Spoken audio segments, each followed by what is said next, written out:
Buenas noches amigos, esta es una edición más de su programa Perfiles. Hoy tengo como invitado a Marcos Carvajal. Él es médico de profesión con especialización en medicina interna y en medicina funcional. Es el fundador del Instituto de Medicina Funcional e Integral y también del Instituto Integrando, que está enfocado básicamente en medicina funcional pediátrica. Es un deportista, triatleta en actividad, es formador y educador, influencer en buenos hábitos como pilares de una buena salud. Así que hoy, esta noche, vamos a poder conocer un poco más del perfil de Marco y así que los invito a conectarse en el canal de Señal B. Marco, buenas noches. Buenas noches, Pepe. Gracias por la invitación. Contento de estar acá contigo. Marco, y tú en el 2019 fundas el Instituto de Medicina Funcional e Integral, del cual eres director. Cuéntanos un poco cómo surge este proyecto, cuál es el propósito, cuál es la visión que tiene este instituto sobre el cual has desarrollado esta práctica profesional. Ok, es una pregunta como para conversar mucho. Yo creo que los grandes cambios vienen de grandes tormentas, grandes crisis y de grandes necesidades, ¿no? Entonces, cuando se juntaron estas dos cosas en mi vida, aparece esta iniciativa que es única y nueva en el Perú.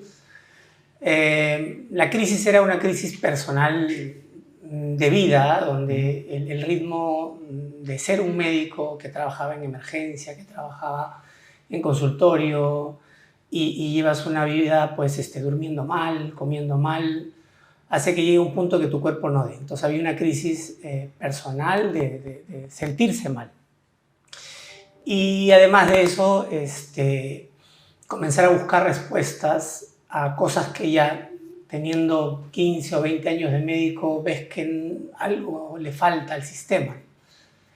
En ese momento yo había pasado también por una crisis personal, un hermano que estaba muriendo de cáncer y un sistema que no me daba la respuesta para poder ayudarlo. En ese estatus de momentos, yo empiezo a sentirme muy mal, ¿no? Incluso ahí hacía mucho deporte para sostener el estrés que vivía. Y en ese momento, pues, aparecen unos resultados alterados en mí, sintiéndome y pensando que yo estaba sano, pero no sintiéndome bien. Y es ahí donde comienzo a buscar explicaciones en lo que yo entendía como medicina convencional. Y en esa búsqueda no encontré respuestas. Y comencé a abrir un poco mi espectro y comenzar a ver otras llamadas medicinas alternativas, ¿no? Y cuando tú buscas, pues el algoritmo te empieza a dar mensajes sobre la nutrición, sobre la importancia del sueño, que como médico no le damos mucha pelota. Y comenzó a aparecer una nueva idea de entender de que la salud es el resultado y consecuencia de nuestros hábitos. Y no un status quo porque vinimos al mundo Claro. y tiene que ser así. Entonces ahí cuando comienzo a investigar sobre medicina china, medicina ayurvédica, la nutrición como un impacto en la salud, tratando de yo estar bien, y aparece en mi mundo pues la medicina funcional, que es una iniciativa que tiene muchos años, donde yo aprendí es en el Cleveland Clinic, donde ya es una estructura científicamente avalada y con medicina basada en evidencias, ¿no? Con estudios clínicos. Exacto. Entonces comienzo a meterme en ese mundo que rompe un poco el paradigma convencional de la medicina que yo aprendí. Yo había sido médico pues, por más de 15 años. Y en ese momento vi también que había muchas necesidades de personas que dicen, oye, en verdad tengo esta enfermedad, pero la pastilla que me dan no me soluciona el problema. O veía gente que llegaba a la emergencia con un infarto y yo le decía, bueno, esto te ha pasado porque no cumples tu tratamiento. Y el paciente me decía, doctor, yo tomo mis pastillas religiosamente. Entonces ahí comenzabas a encontrar, oye, la medicación no es la solución, debe haber algo más. Y ese algo más ya era algo que la gente comenzaba a buscar.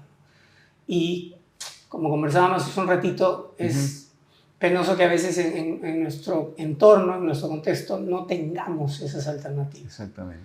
Entonces ahí donde yo digo, oye, acá hay una oportunidad de ayudar a personas desde otro punto de vista, juntando esto Sí. que he aprendido por muchos años, que es la medicina convencional, Correcto. en la cual creo que aprendí mucho y la conozco y la manejo bastante bien.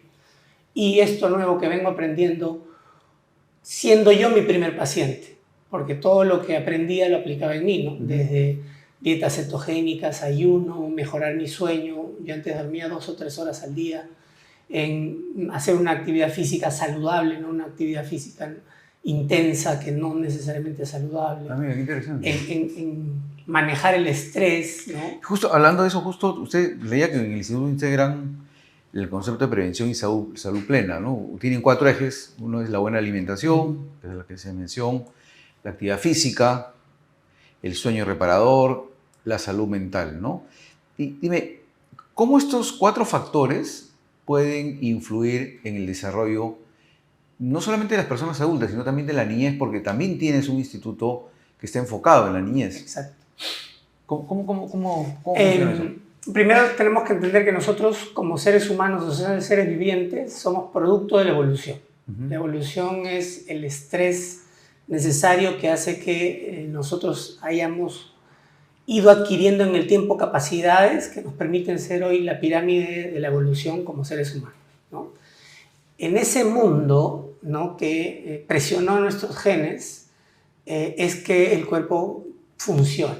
En un mundo donde el alimento no es abundante, en un mundo donde el ser humano se mueve mucho para conseguir lo que necesita, desde la copulación de una pareja hasta conseguir alimento, donde estábamos conectados con los ritmos circadianos, ¿no?, el noche y la día, el noche y el día, y obviamente nuestro estrés es el día a día, vivíamos el presente. Eso por millones de años es lo que determina que nuestro cuerpo funcione bien. La vida moderna nos trastocó eso. Y obviamente este proceso de maduración del ser empieza mucho antes del parto. En el embarazo, nuestros genes ya están recibiendo información de la madre. Claro. Y uno de los factores más importantes que altera y daña el desarrollo, y sobre todo hoy vemos que hay mucho más autismo, mucho más Asperger, muchos más problemas, tiene que ver mucho con el estrés materno. El niño dentro de la barriga de mamá es muy sensible al cortisol. Y la mamá hoy, que tiene mucha información, vive un embarazo con mucho estrés. Claro. Va impactando en los genes y ese cortisol va alterando el neurodesarrollo. Punto importante. Segundo punto importante es, a partir de las 24 semanas, el niño comienza a abrir la boca y comer líquido amniótico. Claro. Ese líquido amniótico, antes pensábamos que no tienen bacterias. Sabemos hoy que ya tienen bacterias y esas bacterias son similares del colon materno. Ahí el concepto de microbiota es trascendente. Sí. Y el niño comienza a colonizar su colon con la microbiota de la mamá. Si mamá no tiene una buena microbiota, el niño tiene bacterias que no favorecen su neurodesarrollo. Si ese niño nace por parto natural, todo bien. Si nace por cesárea, otras bacterias entran en ese sistema. Y si ese niño no recibe lactancia materna o recibe una lactancia mixta, recibe alimentos que favorecen un crecimiento de bacterias no saludables. Entonces se va formando un sistema desfavorable para el neurodesarrollo. El sistema nervioso depende 100% de que este sistema microbiota intestinal esté bien. Y es por eso que la alteración de este proceso hoy por hoy es la causa más importante de que cada vez veamos niños con problemas de neurodesarrollo. Y dime, y esa perspectiva de la medicina funcional, algunos estudios o algunos opinólogos señalan de que es una forma de medicina alternativa que abarca una serie de tratamientos y métodos sin evidencia científica. ¿Tú qué opinas sobre eso? Bueno, los opinólogos son opinólogos, ¿no? Son respetables las opiniones, pero esta no es una medicina alternativa y eso es importante, claro, ¿no? El padre de la medicina es Hipócrates. Hace más de 2000 años él decía, por ejemplo, ¿no?, todas las enfermedades empiezan en el intestino, ¿no? Él ya lo decía. Pasteur, ¿no?, que es el primero que habla y comienza a hablar de la importancia de algunas bacterias en el intestino. Hay una frase muy interesante, ¿no? Las pequeñas bacterias que hay en el intestino tienen un rol inmenso en la salud de las personas, ¿no? Y lo interesante es de que ahí la biología va a un camino y la medicina en algún momento se quiebra de la biología. Probablemente en la década de los inicios del siglo XX, con el ingreso de las universidades, que son de alguna manera auspiciadas y sustentadas por la industria farmacéutica. Entonces ahí se pierde un poco el norte para entender de que la salud es consecuencia de estos hábitos, de este microbioma y obviamente un tema que a mí me encanta y me fascina, que es la mitocondria. Sí, sí, que la quiero comentar luego. Sí, entonces, es muy interesante. En el camino, obviamente, el opinólogo va a partir un poco de que no hay evidencia. En realidad hay mucha evidencia, simplemente hay que buscarla. Sí. Y yo he estado del otro lado, ¿eh? Sí. O sea, si tú me conversaba contigo hace 7 años, yo te iba a decir, eso no sirve para nada, es una medicina alternativa. Pero hoy por hoy que ya estoy buscando eso, buscas en PubMed, donde es la base de datos tal vez más usada por los médicos, y toda la información está ahí. Simplemente hay que leerla. ¿Y la medicina funcional es regenerativa, por ejemplo? Vamos por ahí, ¿no? Entonces, una de las diferencias importantes de la medicina convencional y medicina funcional es que las enfermedades tienen una causa, ¿no? Cuando tú estudias medicina convencional, hablas, la artritis reumatoidea no tiene causa, ¿no? La diabetes, bueno, sí, los hábitos, pero no tiene causa. El cáncer no tiene causa, ¿no? La medicina funcional sí te da las causas, y las causas están basadas en estos hábitos, en este conocimiento de la microbiota y la disfunción de la mitocondria. Si tú tienes una causa, y es por eso que se llama medicina funcional, la enfermedad es el resultado de la disfunción. Y puedes tener un punto de retorno. Es decir, si yo disfunciono, pero hago los cambios en mis hábitos y algunas cosas más, la enfermedad desaparece. Entonces estamos hablando de una posibilidad de realmente sanar, de una alternativa que realmente te sana. No es un tratamiento de sostenimiento de la enfermedad. Claro. ¿No? Ese es un punto clave. Segundo, yo soy médico internista, soy médico convencional y la medicina funcional para mí me ha sumado más que me ha sacado. Entonces, yo receto medicamentos, ¿no? O sea, en un paciente que necesite le voy a dar glucofagia, en un paciente que necesite le voy a ir inhalador, en un paciente que necesite medicación le voy a dar una pastilla para la hipertensión. Vamos a sostener eso, pero vamos a hacer un trabajo holístico. Correcto. Holístico no significa esotérico o logístico, no, sino completo, donde veamos qué es lo que le enfermó. Entonces, una cosa, la medicina funcional, entendida como la explicas, no es excluyente. No es excluyente. Y eso hay que dejarlo bien claro. Nosotros no venimos a de alguna manera pelearnos con la medicina convencional. Claro, sí, como decirlo. Yo soy vegetariano y no como carne. No, es así. La medicina convencional tiene su función, tiene muchas cosas buenas, como todo, y esto viene a sumar, ¿no? Dime, en la medicina funcional, por ejemplo, ¿cómo puedes conjugar salud emocional, salud médica, salud física? Estos 3 conceptos que son tan importantes y a veces son tan difíciles para nosotros, poder llevarlos a la práctica, ¿no? Pareciera sencillo, pero en la práctica es tan difícil conjugar eso. ¿Cómo haces? Primero, cuando tienes una consulta de medicina funcional, es una consulta larga, ¿no? No son 15 minutos, son por lo menos 1 hora y a veces me falta el tiempo y me extiendo un poquito, donde tú ves más o menos cómo funciona cada persona. Entonces, cada persona tiene su talón de Aquiles, ¿no? Por ejemplo, una persona se enferma porque empezó a trabajar y durmió mal. Entonces, hay que empezar por lo que generó la disfunción. Entonces, cada perfil te va a orientar hacia cómo empezar. Una vez que empiezas, ¿no? Con ese pequeño cambio, la persona va a sentir ya una mejoría y ahí en el siguiente punto haces el siguiente cambio. Vas cosa por cosa, ¿no? No puedes hacer cambios radicales todos a la vez, ¿no? Entonces, cuando haces un primer cambio importante, por ejemplo, la nutrición, y el paciente a las 6 semanas de control viene, oye Marco, ¿verdad? Mágico. Ya no se me inflama, me siento bien, me ha vuelto la energía. Listo, perfecto. Sigamos con esto. ¿Qué toca ahora? Bueno, el sueño hay que trabajarlo, ¿no? Trabajamos el sueño, mejora más. Tercero, ya que te sientes bien, empecemos a hacer reporte.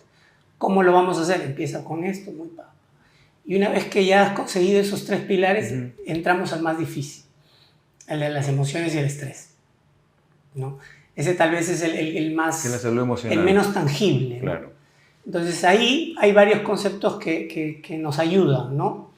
Por ejemplo, el concepto de la bioneuroemoción, que es la herencia de la medicina germánica. La medicina germánica dice que toda enfermedad que no se resuelve es una emoción guardada, por lo cual el cuerpo habla lo que la boca calla, ¿no? Sí, por ejemplo, si tengo una lesión de rodilla, esto es una emoción que tiene que ver con, por ejemplo, un fenómeno de claudicación. En tu vida tú estás sometiéndote al trabajo, estás sometiéndote a tu pareja, estás sometiéndote a tu padre. Entonces, en base a eso vas, y yo le recomiendo a una terapista y le digo, mira, por acá va el asunto. Sí. Entonces van, hacen una terapia, 2 o 3 sesiones, y cuando encuentras la emoción y la resuelves en base a herramientas que tienen ellos, el dolor desaparece. Entonces la persona comienza, oye, en verdad, esto es real. Sí. Y ya comienza a tener un compromiso con uno mismo, ¿no? Porque al final, eso es lo importante, es devolverle el poder al paciente. Porque el poder de decidir qué comer, el poder de decidir si me levanto a hacer ejercicio, el poder de decidirme a qué hora me voy a dormir, o el poder de decir, oye, esto me hace mal, este trabajo en verdad no me hace feliz, o esta relación tengo que modificarla para que funcione, ¿no? Dime, y esta parte emocional o este tema que decías, ¿no? O sea, primero vamos a ver la parte biológica, en todo caso el intestino, cómo funciona, y con la parte del control de las emociones.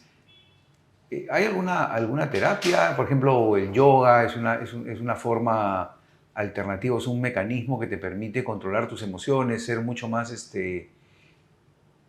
no, controlar tus emociones, sino que las emociones te controlen a ti. Exacto. Primero hay una base orgánica, química para el estado emocional, que se llama serotonina. Mira lo importante de esto.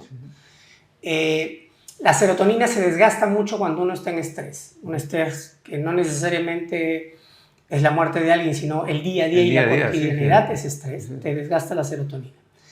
El recurso más importante para reponer esa serotonina viene del intestino. Si este sistema no está bien, mi serotonina siempre va a tender a la baja. Y por más terapia que haga, o por más esfuerzos que haga, nunca llego a subir esa serotonina, o la subo muy poquito.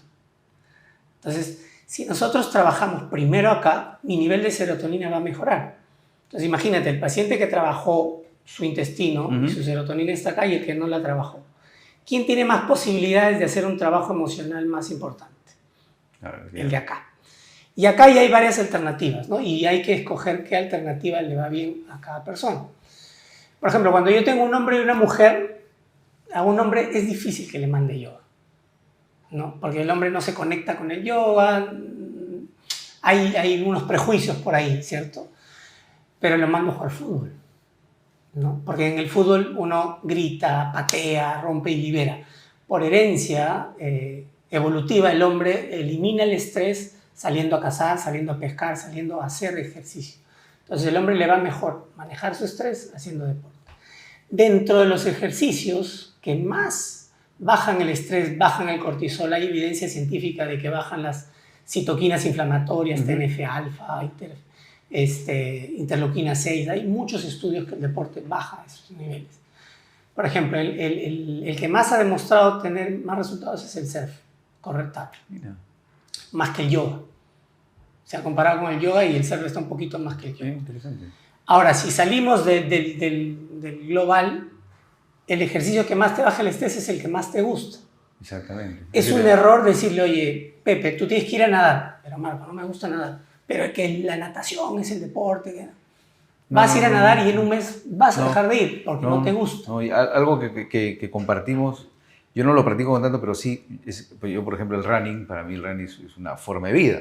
Exacto. Y me produce estas endorfinas que es una sensación de felicidad y todo, o sea, es decir, sí, y es verdad lo que tú dices, o sea, si me mandas a mí a cletear, o sea, va a ser poco probable que voy a vivir un estrés de que pienso que me voy a caer, me encanta cletear, pero el solo saber que voy a ir en la ruta, en la calle, que me va a atropellar un carro, entonces no lo disfruto. Exacto, entonces de eso se trata, de individualizar la prescripción, porque nosotros en medicina funcional, además de prescribir medicamentos, prescribimos ejercicio. Pero tienes que conversar y decirle, oye, ¿qué te gusta hacer? Doctor, a mí ejercicio no me gusta, a mí me gusta bailar. Listo, bailar es una actividad física que podemos llevarla a un nivel que sea saludable, ¿no? Entonces, esa individualización es importante en medicina funcional. Algo que también estaba presente en lo que tú haces es un poco de medicina integrativa, ¿correcto? Que es esto, mezclar, combinar medicina científica con terapias alternativas y que ayuda a controlar estos desequilibrios. Y hace un rato decías que era más importante, o una de las formas de poder combatir una enfermedad es restablecer el equilibrio. Sí. ¿Correcto? Y partidas del intestino, ¿no? La parte intestinal. Voy a salirme del protocolo de la entrevista, pero me has hecho recordar un chiste que hace unos años me lo contaron, decía sobre quién era el jefe del cuerpo humano. Decía, ¿no? Entonces el cerebro decía, yo soy el cuerpo, no sé si lo sabes, ¿no? Sí. Yo soy el jefe del cuerpo humano porque yo mando la señal. No, yo el corazón, porque el corazón tiene el corazón. Y después de haber hablado todos los órganos, los riñones, el páncreas, todo, dice, habla el intestino y dice, yo soy el dueño, el jefe del cuerpo humano, porque si yo no funciono, todo se va. Todo se cae. Todo se cae, y es verdad. Valga la palabra. Es verdad.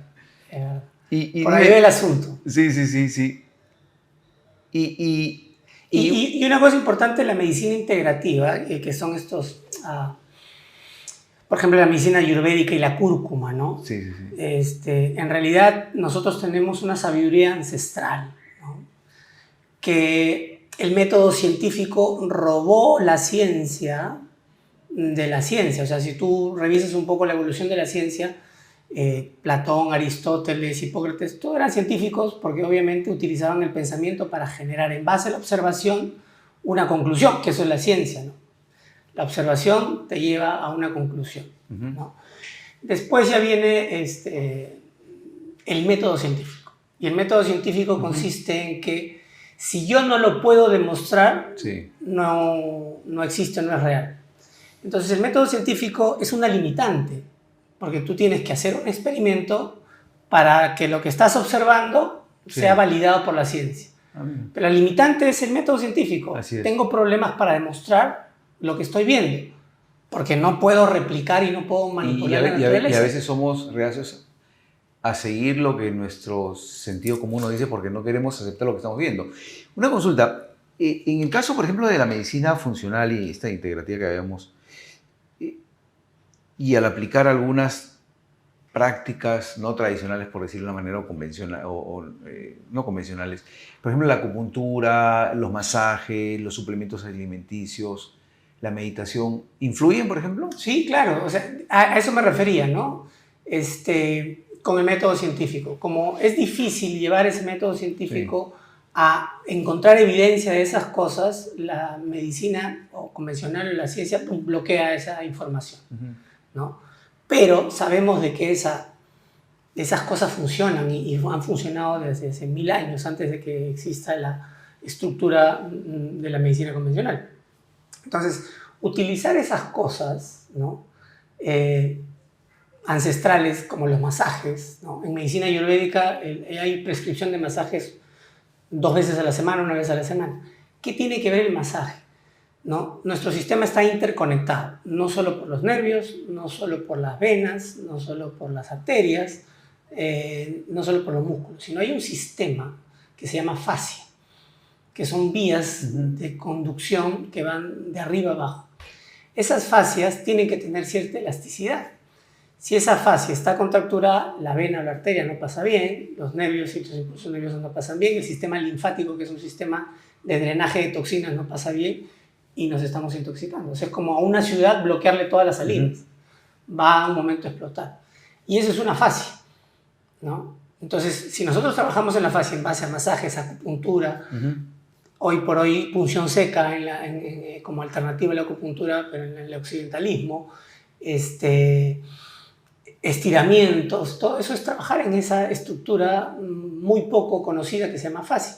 Entonces funciona, es importante que dentro de nuestra estructura de cuidado de salud tengamos estos hábitos de generar cuidado de la fascia. ¿Y cuál es tu opinión, por ejemplo, de los suplementos alimentarios? ¿Te parece que...? Yo no le llamo suplementos, le llamo complementos. Porque debe complementar una buena alimentación. No la suple. Exacto. El error... Te dicen, tómate un batido y ya no cenas en la noche. No quiero hablar de marcas, pero por ejemplo, cuando ves una propaganda de una leche maternizada o una bebida, ¿no? Si tu hijo no come verduras, dale esto que tiene todas las vitaminas. Eso no debe ser, ¿no? Si tu hijo no debe comer verduras, esfuérzate porque coma verduras, ¿no? Ese es el esfuerzo de papá, ¿no? Día a día, con paciencia, tu hijo tiene que aprender a alimentarse bien. Entonces, yo no hablo de suplementos. Nada suple una buena alimentación, sino de complementar. ¿Por qué debemos complementar? Esa es una respuesta que vale la pena detenerse. Nuestros alimentos hoy por hoy son cultivados en base también a una industria agrícola.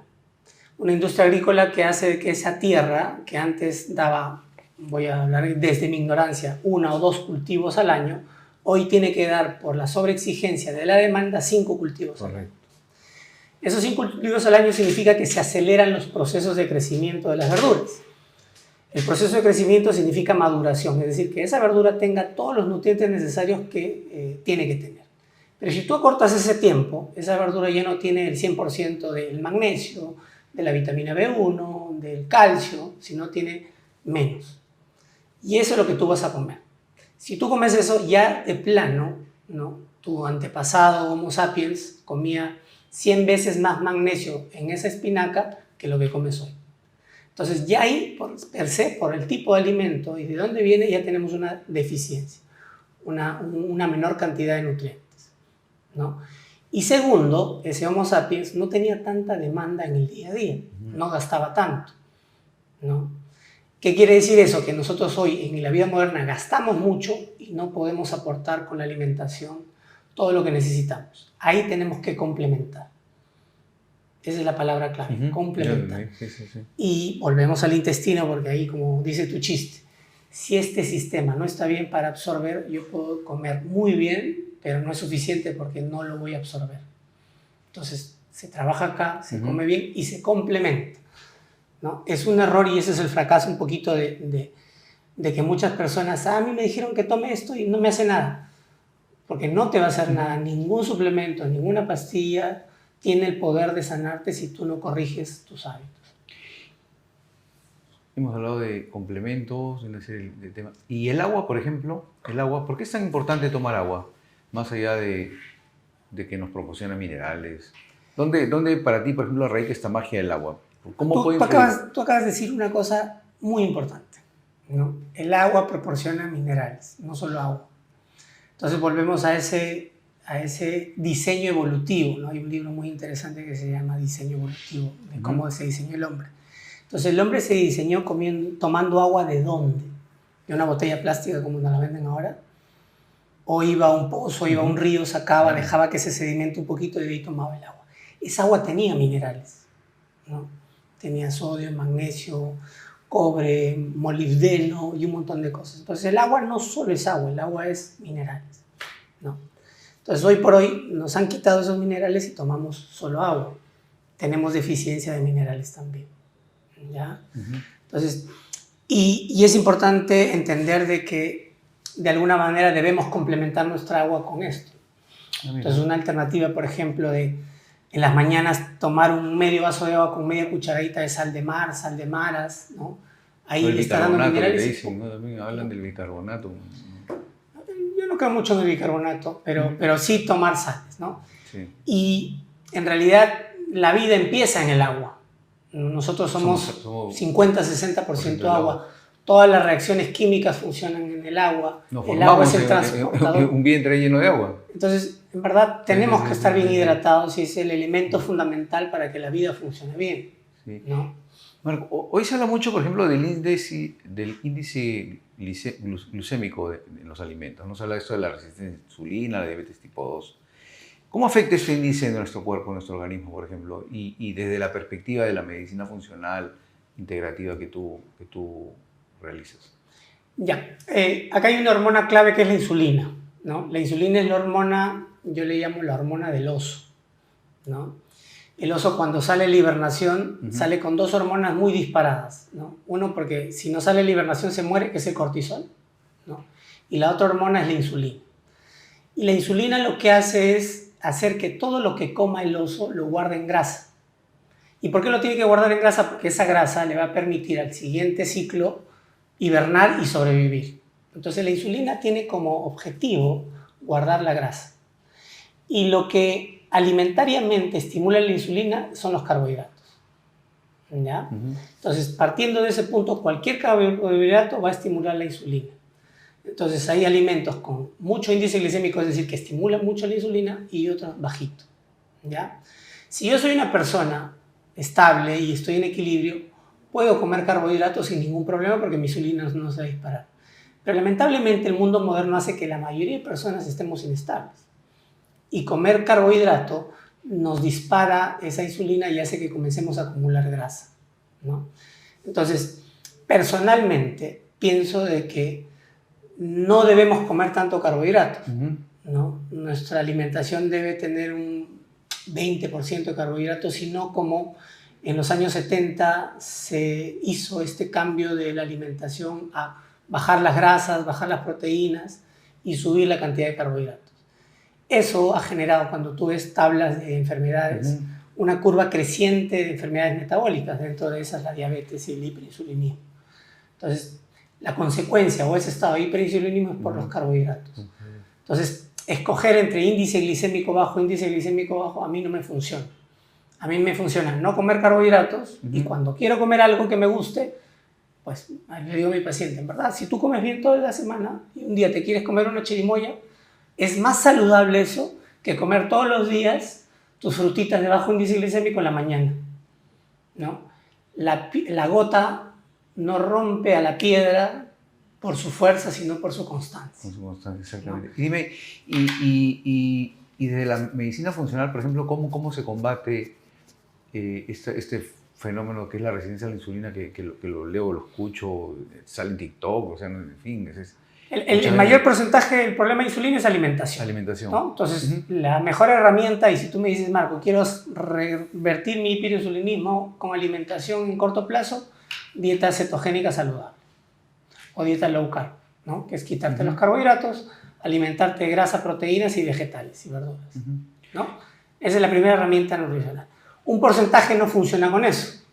Entonces ahí hablamos de que la insulina tiene otros activadores. El segundo activador más importante es el cortisol, ¿no? El estrés. Correcto. Es por eso que cuando una persona no duerme es porque su cortisol está elevado. Y el no dormir bien hace que uno se engorde, porque activa la insulina. Ah, mira, qué interesante. Y el tercer punto es ver estrés, ¿no? Hay gente que duerme bien, pero tiene un estrés brutal, y obviamente ese es un factor que tenemos que modular. Diferentes alternativas, desde deporte, yoga, ashwagandha, adaptógenos, etcétera, etcétera. Y el tercer punto clave de que la insulina se active es la inflamación. Y el 80% de la inflamación, volvemos a este mundo, intestino. En el intestino hay una bacteria muy interesante que se llama Akkermansia. La Akkermansia hoy por hoy es la bacteria clave para evitar la inflamación. La Akkermansia genera un moco. Ese moco protege al intestino. Si no hay moco, el intestino está dañado y se inflama. Si se inflama, activa la insulina. Si te mal, se te hincha el estómago, tienes el estómago flojo. Y hay mucha gente que no siente síntomas digestivos. Existe la disbiosis sin síntomas, ¿no? Entonces esa Akkermansia es fundamental. Y cuando nosotros ahí en el instituto hacemos análisis de microbioma y analizamos y coincide, ¿no? La gente que tiene problemas de insulina, la Akkermansia baja, Akkermansia baja. Y cuando hemos hecho intervenciones, porque hoy ya existe un probiótico de Akkermansia, le damos Akkermansia y se resuelve el problema. Muy interesante. Hablemos un poco de la microbiota y la mitocondria, ¿no? Que leía un poco algunos textos suyos y tú decías que es el nuevo eje de la salud, sí, ¿no? Sí, sí. Desde tu opinión y desde tu Mira postura... cómo me emociona. Desde tu opinión y desde tu postura médica, ¿por qué es importante la microbiota? O sea, ¿qué protege? ¿Qué papel juega en nuestra salud? ¿Y cómo nos ayuda? ¿O cómo influye en nuestras enfermedades, por ejemplo? La microbiota es un mundo fascinante. Los más apasionados dicen que existen 10 veces más bacterias en tu intestino que en todo tu cuerpo. Hoy por hoy eso se está moderando un poco y dicen que es 1 a 1 la relación. Yo pienso que la verdadera cantidad es 10 veces más, porque cuando tú lees análisis de gente que vive como el Homo sapiens, o sea, tribus todavía no contactadas, su microbioma es 10 veces más, ¿no? O sea, así fuimos formados. Entonces, esas bacterias son una sociedad en equilibrio, ¿no? Donde la mayoría de las sustancias que producen son sustancias que nosotros necesitamos. Es colaborativo el sistema, ¿no? Ellas dependen de nosotros y nosotros dependemos de ellas. Entonces hay una dependencia real, ¿no? Y esa microbiota, ¿no? Se conecta, ¿no? Con la mitocondria, que es una estructura, un organelo dentro de la célula. Claro. Que si tú lees un poquito vas a entender que esa estructura hace millones de años era una bacteria. En el inicio de la vida, ¿no? Se metió dentro de una bacteria más grande y formaron la célula que nos permitió evolucionar. Entonces, esa estructura tiene más contacto y comunicación e interrelación con la microbiota y la mitocondria. ¿Y cuál es la función de la mitocondria? Generar la energía celular. Exactamente, sí, eso es lo que había leído. Célula sin energía no funciona, ¿no? Y ahí vienen los talones de Aquiles. Es decir, tú, Pepe, a ver, tienes el mismo nivel de energía que yo, bajito, por ejemplo, ¿no? Poniéndonos en ese estado. Pero tu talón de Aquiles es la memoria. Entonces, tu síntoma va a ser, oye, la memoria no funciona bien, porque es tu talón de Aquiles. O sea, hay factores genéticos que ahí es donde se evidencia más esta deficiencia energética. Pero en el caso mío es el muscular. Entonces, ¿qué voy a tener yo? Dolores musculares, cuando haga deporte no voy a poder rendir bien. En otra persona es el hígado, entonces su hígado no funciona bien. Entonces, la diferencia genética o el fenotipo es nuestro talón de Aquiles, pero la disfunción de este sistema, microbiota y mitocondria, es el que determina la deficiencia de energía. Un desbalance de esa microbiota genera el problema en la mitocondria. ¿Y cómo, por ejemplo, podemos activar la mitocondria en nuestro organismo? Se habla mucho, por ejemplo, del ayuno intermitente. ¿Eso ayuda realmente? Sí, ayuda mucho. Las intervenciones más simples, ¿no? Encima de un complemento, un suplemento, sí, son las que más ayudan, ¿no? El ayuno, yo lo ejemplifico como que, imagínate una empresa que está sobreexcedente de ganancias. ¿Qué normalmente sucede con esas sobreganancias? Es que comienzas a contratar más gente y haces pues que hay una masa de trabajo que muy específica y cada vez más gente hace menos cosas. Entonces hay una ineficiencia porque hay un sobreexceso. Entonces cuando uno come mucho, el cuerpo no va eliminando células que no necesita, que se llaman células senescentes o células zombies, ¿no? Células que no trabajan, burócratas, por decirlo de una manera, ¿no? Cuando tú haces ayuno, haces un recorte presupuestal en una institución, comienzas a despedir gente que obviamente no produce, ¿no? Lo mismo pasa en el cuerpo. Cuando tú le quitas el aporte calórico, el aporte nutricional, el cuerpo entra en estrés y dice, uy, tenemos que recortar presupuesto y tengo que eliminar a lo que no me sirve. Y comienza a matar a estas células zombies o células senescentes, que son factores de robo de energía, de disfunción, de toxicidad. Entonces el ayuno tiene una intervención interesante en los procesos de renovación celular, reciclaje celular, es decir, esa célula que la elimino, que no me sirve, lo parto en pedacitos y utilizo lo que yo necesito. Y dime, eso se llama reciclaje celular. ¿El ayuno intermitente es para todos o solo es para aquellos que Hay una frase que me gusta a mí, ¿no? El ayuno intermitente es para todos, pero todos no pueden hacer ayuno. Exactamente. Y antes de intervenir con un ayuno, tienes que aprender a desayunar, ¿no? Entonces, a lo que voy es, primero, aprende a comer, y una vez que aprendes a comer y te equilibras, pasas al siguiente paso, que es como un nivel 2, un nivel 3. El ayuno es un nivel más elevado, pero primero tienes que aprender a comer. ¿Y qué pasaría, por ejemplo, si en nuestro organismo no tuviéramos mitocondrias, por ejemplo? No existiría la vida, ¿no? La evolución de la vida, si sí, tú retrocedes en millones de años, sí, las bacterias, ¿no? Eran células que se agrupaban pero no se organizaban, ¿no? Tú ves, o sea, una placa de cultivo y ves a un cúmulo de bacterias que sigue creciendo, pero sí, sí, es como una sociedad pequeñita, ¿no? Pero no se agrupan en órganos ni sistemas.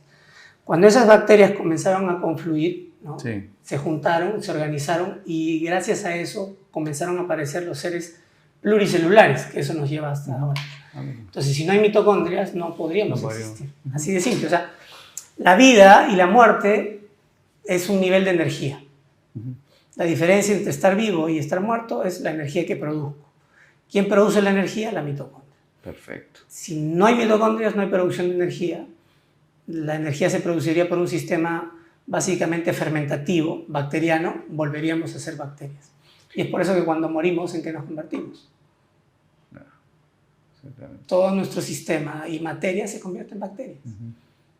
¿No? Sí. Y yo no digo de polvo vienes, sin polvo te convertirás, sino de bacteria vienes, sin bacterias te convertirás. Ahora que hablamos de energía, pasemos a un tema que seguramente te gusta mucho, que es el deporte. De acuerdo a la OMS, a la Organización Mundial de la Salud, la actividad física regular tiene una serie de beneficios, ¿no? Reducción de la hipertensión, cardiopatías coronarias, derrames cerebrovasculares, diabetes, cáncer, depresión. En tu experiencia profesional, ¿cuán importante es el deporte en nuestra salud? Muy importante. O sea, si tú quieres poner porcentajes, pilares de salud, alimentación, deporte, sueño y salud emocional, y repártelo en 4 partes. 25, 25, 25. Cuando tú haces análisis y revisas estudios del impacto del deporte en cáncer, por ejemplo, te dan el 25-30% de supervivencia en una persona con cáncer que no hace deporte y una persona con cáncer. 25-30%. Mira, qué interesante, ¿no? En diabetes, obesidad, 25-30%. En asma, 25-30%. O sea, el deporte es una intervención clave para conseguir la salud. Pero hay deporte saludable y deporte no saludable. Es interesante. ¿Ya? Interesante inteligencia. Y eso es clave, ¿no? Y hay gente que es muy activa, pero es sedentaria, ¿no? Hay que diferenciar esos conceptos. Claro, sí, ¿no? Queda clarísimo. Yo soy activo sedentario, ¿no? ¿Qué quiere decir? Que yo me levanto en la mañana, hago mis 2 horas, hora y media de deporte, pero después me siento en un consultorio y estoy sentado prácticamente todo el día. Entonces, el sedentarismo consiste en hacer actividades cotidianas sentado o echado, ¿no?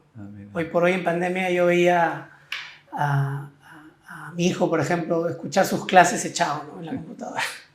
Eso es ser sedentario, pero te puedes levantar y hacer deporte. Entonces, combinar esas dos cosas es interesante. El sedentarismo es un problema. Claro, o sea, el que es inactivo y además es sedentario, ese es el peor. Se compró todos los boletos. Exacto. Dime, y en lo personal, ¿a ti qué te deja o qué te dejó el deporte? Mucho aprendizaje en primer lugar, ¿no? Tú practicas triatlón, eres triatleta. Y por eso aprendí que el deporte no es necesariamente sano, ¿no? En esta crisis que te comenté, pues laboral, emocional y todo lo que me metí a hacer triatlón. Estoy hablando del 2015. Entonces, llevar una vida como la que llevaba, durmiendo mal, comiendo mal, y encima hacer triatlón, me llevó a un estado al año de no podía más, ¿no? Entonces, yo hacía deporte no saludable. Gracias a eso, comencé a buscar y aprender qué es el deporte saludable, ¿no? Entonces, la actividad física saludable o deporte saludable, hay que diferenciar, ¿no? Actividad física, ejercicio y deporte, ¿no? Son cosas diferentes. El deporte es una actividad física intensa que tiene como meta la competencia, ¿no? En base a reglas, ¿no? Ese es el deporte. El ejercicio es una actividad física de moderada a severa que tiene el objetivo de salud habitualmente. Y la actividad física es lo que tú haces moviéndote en el día a día. Son conceptos diferentes. Bueno, a inicios de la entrevista comentaste de que cuando llegas a la medicina funcional pasaste por una serie de problemas y te refugiaste mucho en el deporte, ¿no? Y practicas triatlón desde el 2015, más o menos. Sí. Quiero hacerte un comentario porque de alguna manera también yo practico el running, antes lo practicaba con mucho más intensidad, y mucho habla de que cómo podemos, y esto que mucha gente que esté escuchando el programa y que en todo caso va a poder acceder a la grabación y que está vinculado al deporte, como tú y yo estamos vinculados, es un tema bien sensible, bien interesante, y es que cómo podemos conjugar nuestra pasión, incluso yo le llamo esta narcodependencia del deporte. ¿Sí? Es una adicción. Es una adicción, una buena adicción socialmente aceptada. Y el tiempo que muchos deportistas le dedican a su familia. Mira, y tú lo sabes, para nadie es un secreto que muchos deportistas como nosotros, amateurs, nuestra vida gira alrededor del deporte. O sea, nos levantamos, dormimos temprano, o sea, a ver, nos levantamos, hacemos el deporte, vamos a la oficina, nos llevamos el mundo por encima porque venimos con una energía Sí. brutal, almorzamos, seguimos trabajando, nuestro desarrollo profesional está aquí al tope, nos va muy bien. Llegamos en la noche, comemos, dejamos las cosas, la ropa sucia en el cesto, preparamos la ropa para mañana y todo aquello que no conjugue con eso es pérdida de tiempo. Y no terminamos dejando de hablar con nuestras esposas. Atender un problema a los chicos es pérdida de tiempo porque estamos obsesionados. ¿Cómo lograr ese equilibrio? Porque sonará un poco exagerado, pero quienes están metidos en este deporte lo entienden. Bueno, yo tengo la suerte que Claudia, ¿no? Hace también triatlón, así que yo soy un afortunado. Eso es una suerte. Entonces ella entiende y además lo hacemos juntos, entonces compartimos ese momento juntos, ¿no? Por ejemplo. Pero eso es difícil conjugar, ¿no? Y la idea es negociar un poco, creo yo, ¿no? Yo creo que así como puedes tirar un poquito para tu lado, también te va a tocar soltar un poquito para tu familia, para tu pareja, para tu esposa, porque es importante tener ese equilibrio, ¿no? Oye, ¿y cómo llegas al triatlón? O sea, ¿cómo surge tu afición por la triatlón? ¿O eras primero runner, o te gustaba la natación, o cleteabas? Hay dos momentos, ¿no? Yo soy futbolista. Ok. ¿No? Futbolista, rodillas mal, contra Malasia, jugaba, se me hinchaba la rodilla y ya no encontraba manera de hacer deporte. En ese interín dejé de jugar fútbol un poco y ahí mi hermano, el que fallece por cáncer, trabajaba mucho en deporte, ¿no? Incluso él fundó la carrera de administración deportiva en la UPC y estaba metido en las maratones en San Borja con el doctor Tejada. ¿Cómo se llama tu hermano? José Carvajal.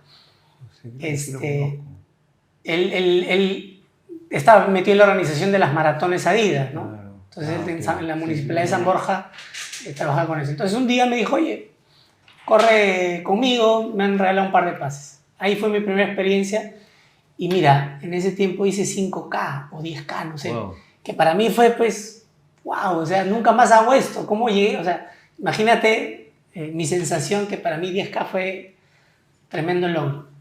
Entonces ahí empecé un poquito el running. Después de eso, bueno, él me invitaba, corría de vez en cuando, yo imaginaba que no tenía que entrenar mucho, simplemente iba y corría, ¿no? Tenía unos años menos también y más, un poquito más de ignorancia, ¿no?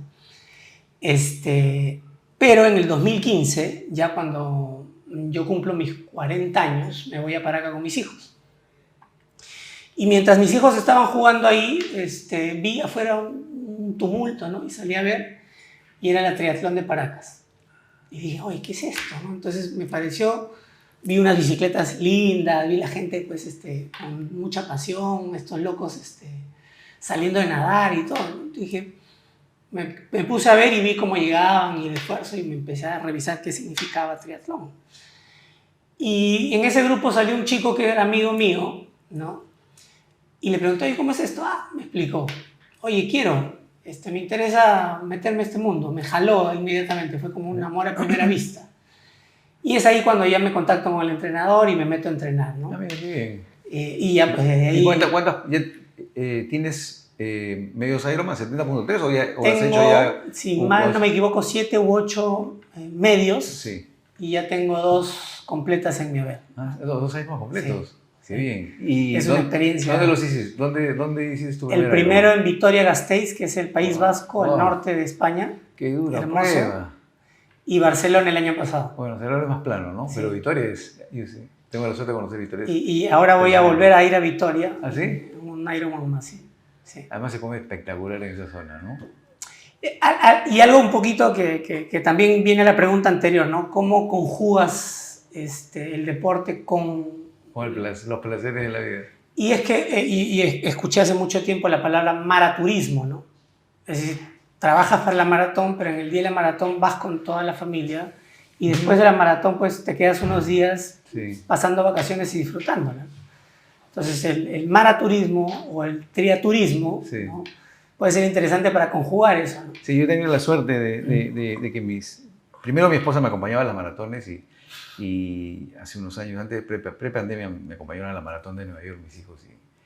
Sí, porque creo que el deporte es algo fundamental. Yo es fundamental en la vida, ¿no? Además, si uno analiza cuáles son los beneficios del deporte, yo te diría, pues en mi caso, tus mejores amigos son deportistas, tus mejores clientes son deportistas, tus mejores relaciones personales están vinculadas al deporte. O sea, el deporte te regala muchísimas cosas. Es que hay un dicho interesante, ¿no? Si tú paras con 5 gordos, tú vas a ser el sexto, ¿no? Si paras con 5 deportistas, tú vas a ser el sexto. Pues, y eso es lo que pasa, ¿no? Aves del mismo plumaje vuelan juntas, dice. Exacto. Y cuando tú haces deporte, le estás dando el ejemplo a tus hijos, ¿no? Y si tu esposa, tu mujer, tu pareja, en algún momento te da el beneficio de la duda y se mete a hacer deporte, ya ganaste. La lotería completa. Ganaste, sí. Ya que hablas de tu hijo y de tu esposa, cuéntame, hablemos de tu familia base. ¿Tú vienes de una familia grande, chica? En realidad una familia mediana grande, ¿no? Mis padres tuvieron 5 hijos, yo soy el cuarto de esos 5. Actualmente viven 4. Nosotros no hemos dado muchos hijos. Yo tengo 2, mi hermano tiene 2, mi hermana 1, mi hermano 1 y mi último hermano, que yo le llevo 12 años, está justo por tener un hijo, ¿no? Entonces, como núcleo somos una familia mediana, creo yo, ¿no?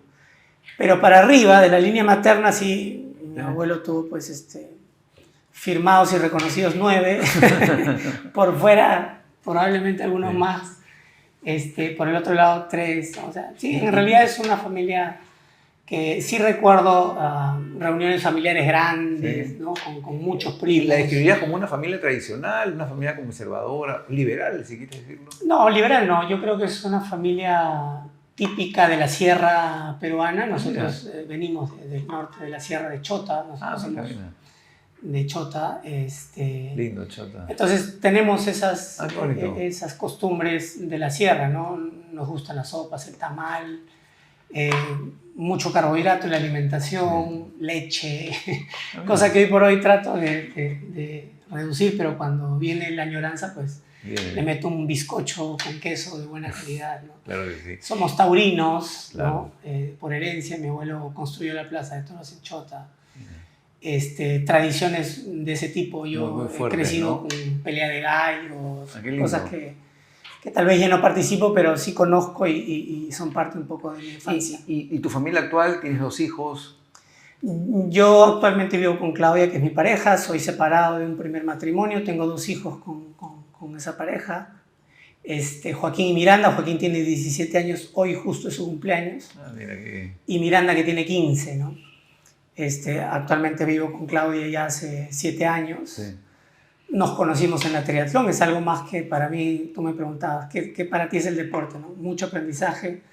Mi pareja actual me la regaló la triatlón. Claro. Y compartimos este vicio que hace que compartamos estos valores que nos llevan a seguir juntos, ¿no? Y dime, por ejemplo, en tus 2 hijos, ¿qué ves en ellos reflejados que son cosas tuyas?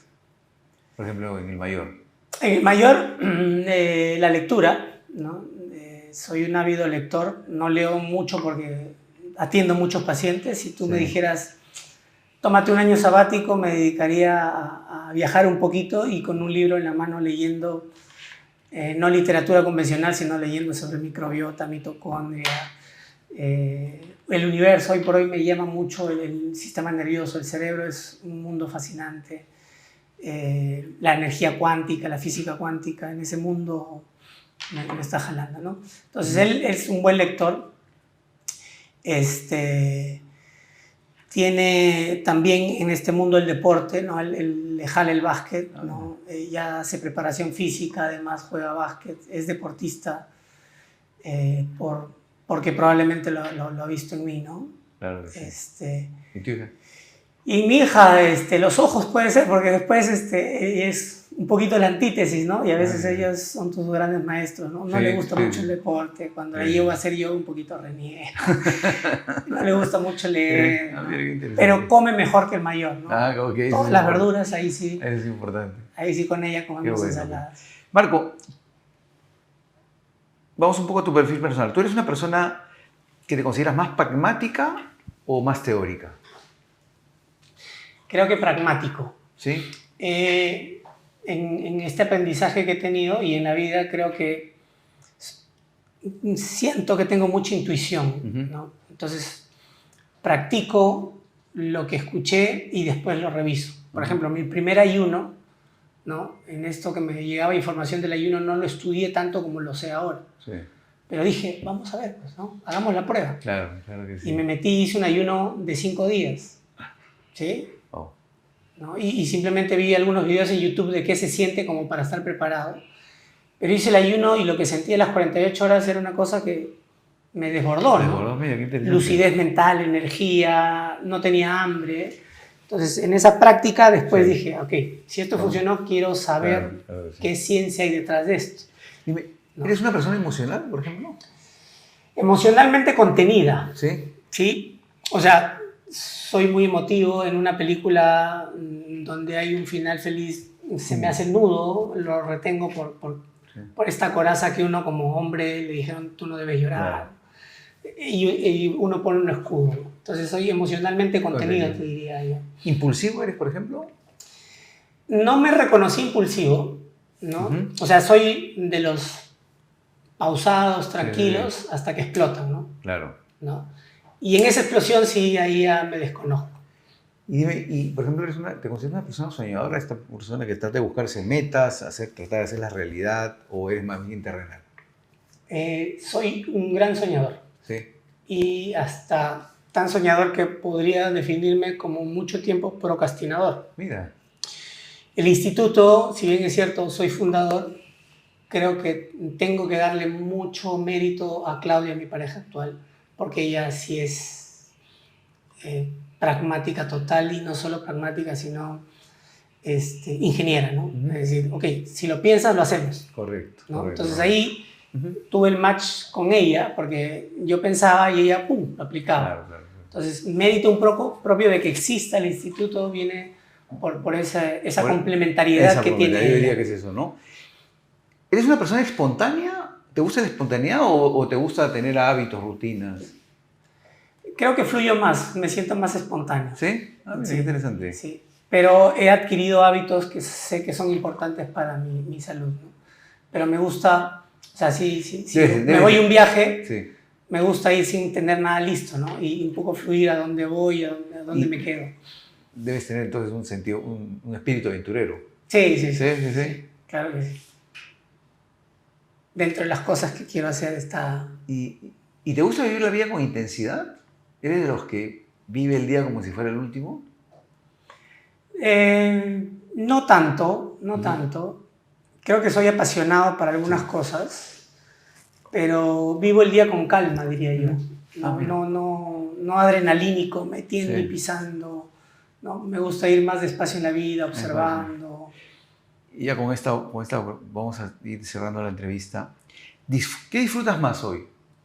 ¿El resultado o ese proceso que te lleve al resultado? El proceso, 100%. Hice el Camino de Santiago a la vez y ya algo que venía pensando que el proceso es lo importante. Y recomiendo a todos que hagan ese camino porque es revelador. El resultado solamente es la consecuencia de todo lo que hemos transcurrido. ¿no? Lo bonito es el proceso, ¿no? Esa caminata donde tú disfrutas todo lo que caminas. O cuando cada mañana te levantas a entrenar. Exacto, ¿no? Y llega el día de la prueba. El domingo tenemos una media Ironman. Ya disfruté el proceso, ese día lo voy a disfrutar. El tiempo que que salga no importa, ¿no? Siempre uno busca el tiempo, pero sé y reconozco hoy que eso no es lo importante. El proceso, que al final es el camino en la vida, ¿no? Es el camino en la vida. Eso es lo que vale. Bien, Marco, muchísimas gracias. El tiempo ha volado en televisión. Espero que hayas disfrutado tanto como yo la entrevista y agradecerte. Sí, yo te agradezco a ti por la invitación, por esta pequeña ventana de conocerme a mí como persona, como médico, conocer la medicina funcional como una forma de vida, ¿no? Y una nueva forma de enfrentar la salud, ¿no? Que es la primera piedrita que hay en Lima de este tipo de intervenciones. Espero que haya muchas más, porque creo que por ahí va el secreto de la salud. Perfecto. Así que te agradezco. No, gracias a ti. Bueno, amigo, buenas noches, gracias por conectarse y nos vemos la próxima semana. Muy amable.